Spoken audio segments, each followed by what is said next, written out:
بسم الله والحمد لله والصلاة والسلام على رسول الله. بغمر إخوة صلى الله عليه وسلم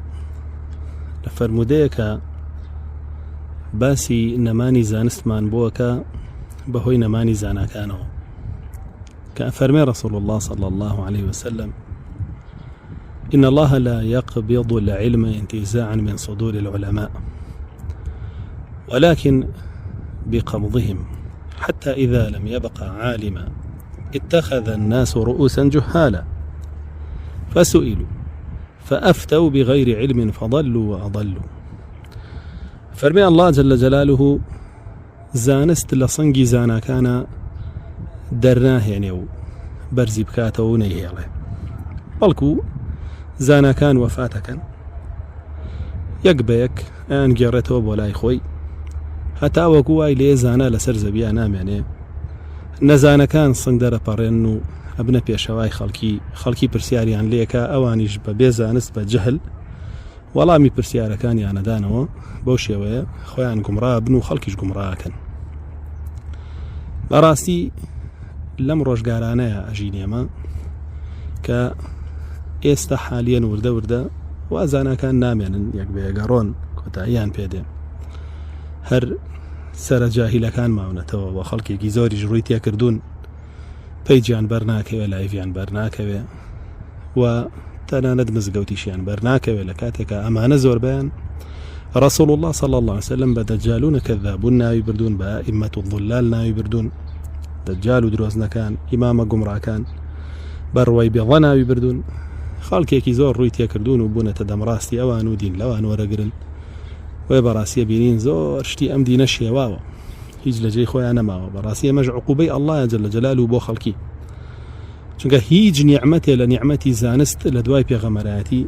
گەورەتر نییە وەکو عەبدوڵڵای کوڕی مبارەکە فەرمێ بەڕاستی فێربوونی زانست و بڵاوکردنەوەی زانست لە دوای پێغەمبەرایەتی گەورەترین کارە، چونکە بەڕاستی بەڵێ زانایان میراتگری پێغەمبەرانن و زانست میراتی پێغەمبەرانە کە قەدری ئەو نیعمەتە گەورەیە نەزانرا بەڵێ ئەڵڵا جەل جەلاله عقوبەمانەدا و لە ناومانە هەڵیەگرێ وەکە قەدری زانایان نەزانرا بەڵێ ئەڵڵا جەل جەلاله ئەنگێڕێتەوە بەلای خۆی هەروەکو چۆنە فەرمێ لە ئین شەکەرتم لەئەزیدەنەکم ئەو نیعمەتانەی پێم داون ئەگەر شوکری ئەڵڵا بکەن زیاتری یەکەم لەسەرتان ئەگەریش کەفەرتم فإن عذابی لەشەدید ئەگەر شوکری ئەڵڵای لەسەر نەکەنەوە سزای من بە ئێشە بێ بۆتان ئەو کاتە. وێ بەڕاستی کە قەدری زانست و زانەکان نەزانرا لەسەر زەویە ئەڵڵا جەل جەلاله عقوبەی ئەهلی سەر زەویدا و بەو شێوەیان گێڕێتەوە بۆ لای خۆی و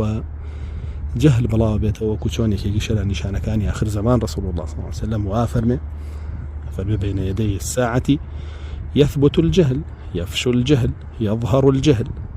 جهل بڵاو بێتەوە جەهل جێگیرە بێ لەسەر زەوی خەڵکی ڕوئەکەنە جەهل و جەهالەت ويرفع العلم علميش برزة بيتوا بو شوي كباس مانكل بويا او بقلي كماوا او بشزاناي كماوا او بشزانستي كماوا با اما بيروي كاين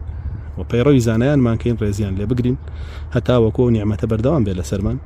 چونکە بەڕاستی ئەگەر شکری بکەین و بمانەوێ شاکر بین بەو نیعمەتە پێویستە پەیڕەوی بکەین و پێویستە پەیڕەوی زانایان مان کەین و ڕێزیان لێ بگرین بەو شێوەیە نیعمەتی زانست و زانایان لەسەرمان بەردەوامە بێ و ئەو عقوبە و ئەو نەهامەتیانە نامانگرێتەوە کە لە فەرمودەکان و ئاەتەکانە هاتووە. خوای پەروەردگار هیدایەتمان بدا بۆ هەموو قسە و کارێکی خێر والحەمد لله رب العالمین.